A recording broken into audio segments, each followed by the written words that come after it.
வணக்கம். சித்தக்கேட் உணவு மருந்து உணவு. இப்போ பொதுவாக எல்லாருக்கும் ஆவாரம் பூ டீ கஷாயம் குடித்தா நீரிழிவு நோய் குணமாகறதுக்கு நிறைய சான்சஸ் இருக்குங்கிறது எல்லாருக்குமே ஓரளவுக்கு தெரிஞ்சிருக்கு. இந்த ஆவாரம் பூ சித்தர்கள் மற்ற பழங்களை பற்றி நிறையவே சொல்லியிருக்காங்க. என்னென்னு ஒன்று ஒன்றா பார்த்துட்டு வரலாம்.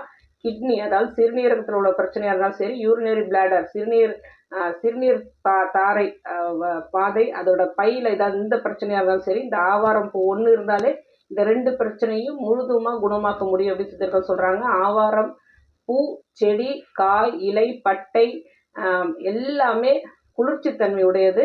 இதை வேர் வரைக்கும் இது எல்லாமே குளிர்ச்சித்தன்மை உடையது. ஸோ உடல் சூட்டால் வர பெண்களுக்கு வர வெள்ளைப்படுதலும் சரி, பொதுவாக மக்களுக்கு வர யூரினரி இன்ஃபெக்ஷன் சொல்கிற சிறுநீர் எரிச்சலாக இருந்தாலும் சரி, இந்த ஆவாரம் பூ நீங்கள் நல்லா கஷாயம் போட்டு குடிச்சிட்டு வந்தாலே போதுமானது. இதேமாரி பட்டையும் வேரையும் நல்லா தூளாக்கி அதை வந்து 4 ஸ்பூன் எடுத்து போட்டு 1 டம்ளர் தண்ணியில் 1/4 டம்ளர் தண்ணி வர வரைக்கும் நல்லா கஷாயமாக்கி 90 நாள் வரைக்கும் தொடர்ந்து அவங்க குடிச்சிக்கிட்டே வந்தோம் அப்படின்னா உடல் நல்லா குளிர்ச்சியாகி இந்த வெள்ளைப்படுத்தலும் நின்றுடும். அதே மாதிரி பீரியட்ஸ் அதிகமாக இரெகுலர் பீரியட்ஸ் நிறைய ப்ளீடிங் இருக்கும். இந்த ப்ளீடிங்கை கட்டுப்படுத்தக்கூடிய தன்மையும் இந்த ஆவாரம் பூ வேருக்கும் சரி பட்டைக்கும் சரி அதிகமாகவே உண்டு. உடலை குளிர்ச்சியாக வச்சுக்கிறதால உடல் சூட்டால் வர இந்த அதாவது மேல் ஃபர்டிலிட்டியில் வந்து ஸ்பெர்ம் கவுண்ட்டு குறைச்சலாகிடும். இது உடல் சூட்டால் வர விஷயம்தான். அதேமாதிரி பெண்களுக்கு வெள்ளைப்படுதலும் உடல் சூட்டால் வர்றது தான். பொதுவாக ஆண்கள் பெண்கள் எல்லாருக்குமே யூரினரி இன்ஃபெக்ஷனும் உடல் சூட்டால் வர்றது தான். இந்த மூணுமே குணமாக்கக்கூடிய தன்மை இந்த ஆவாரம் பூ, இலை, வேர், பட்டைக்கு உண்டு.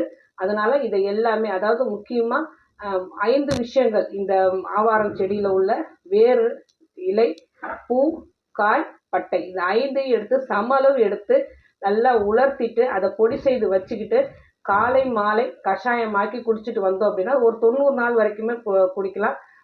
தோலில் ஏற்படுற அனைத்து சரும பிரச்சனையும் குணமாகி, அரிப்பு, நமைச்சல் இதெல்லாம் குணமாகி மேனி வந்து நல்ல அதாவது ஆவாரம் பூ வந்து நல்ல கோல்டு கலரில் இருக்கும் இல்லையா, அந்த மாதிரி அந்த கோல்டு கலரில் மேனி வந்து, அதாவது ஸ்கின் வந்து க்ளோ ஆகும், நல்ல பளபளப்பாகும் அப்படின்னு சித்தர்கள் சொல்கிறாங்க. பொதுவாக மக்கள் வந்து ஆவாரம் பூவை பார்த்தாலே ஆவாரை இருக்க சாவாரை கண்டதுண்டு அப்படின்னு சொல்லுவாங்க. அதாவது ஆவாரம் பூ வந்து அவ்வளோ செல்ஸ் எல்லாம் ரீஜெனரேட் பண்ணி இறந்த செல்களை வந்து கலைச்சி விட்டு வெளியேற செய்து அதை கரைய வைத்து புது செல்ஸ்களை நல்லா உருவாக்கி கொடுக்குற தன்மை இந்த ஆவாரம் பூவுக்கும் இலை, வேர், பட்டை, காய் எல்லாத்துக்குமே உண்டு. ஸோ இந்த செடியை முழுக்க மருத்துவ குணமாக நம்ம நீரிழிவு நோயாளிகள் மட்டுமே இன்றி எல்லாருமே இதை பொதுவாக எடுத்து உணவுலையும் சரி மருந்தாகவும் சரி இதை செஞ்சுக்கிட்டே வரலாம். இந்த பூ இதழ்களை வந்துட்டும் எடுத்து அதை பெருசாக காய வச்சு உலர்த்தி பொடி செய்து, ஏன்னா வெளியே உள்ளது எல்லாமே ஆவாரம் பூவான்னு நமக்கு தெரியாது. அதுவும் வாங்கும் போது ஆவாரம் பூவாக வாங்கி காய்ந்த உலர்ந்த ஆவாரம் பூ கூட வாங்கி நம்ம பொடி செய்து வச்சுக்கலாம். அப்படி இல்லைன்னா பொடியாக வாங்கவே கூடாது எதுவாக இருந்தாலும். ஏன்னா அந்த ரா மெட்டீரியல்ஸில் என்னென்ன கலந்துருப்பாங்க அப்படிங்கிறதே தெரியாது. அந்த பொடி உள்ளார என்னென்ன ரா மெட்டீரியல்ஸ் சேர்த்துருப்பாங்கங்கிறதே நமக்கு தெரியாது. ஸோ முடிந்த வரைக்கும் ஆவாரம் பூ எங்கே பார்த்தாலும் சரி அந்த செடியோட வேறு, இலை, பூ, காய், பட்டை எல்லாம் அனைத்துமே மருத்துவ குணம் கொண்டது அப்படின்னு நமக்கு தெரியும். ஸோ எல்லாத்தையுமே உலர்த்தி நல்லா பொடி செய்து வச்சுக்கிட்டோம் அப்படின்னா இந்த மேனி பளபளப்புக்கும் சரி, கோல்டாக அதாவது மினுமினுப்புக்கும் சரி, நல்ல செல்ஸ் ரீஜெனரேட் ஆகிறதுக்கும், நம்ம நீண்ட நாள் வாழறதுக்கும், நோய் இல்லாமல் வாழ்வறதுக்கும், கிட்னி பிரச்சனை சரி பண்ணுறதுக்கும் எல்லாத்துக்குமே இந்த உடல் குளிர்ச்சியாக வச்சுக்கிட்டு உடல் சூட்டை தவிர்த்து அதனால் வர அனைத்து பிரச்சனைக்கும் நம்ம கட்டுக்குள்ளே கொண்டு வரலாம். ஸோ இந்த ஆவாரம் பூ எல்லா இடத்துலையுமே இருக்குது, பார்க்க முடியும். கரெக்டாக ஒரு சில மாதங்கள் மட்டும்தான் அது பூக்கும். அது பூக்கள் இல்லாத சமயத்தில் கூட இந்த இலை, பட்டை, வேரை மட்டும் நம்ம யூஸ் பண்ணிட்டு வரலாம்.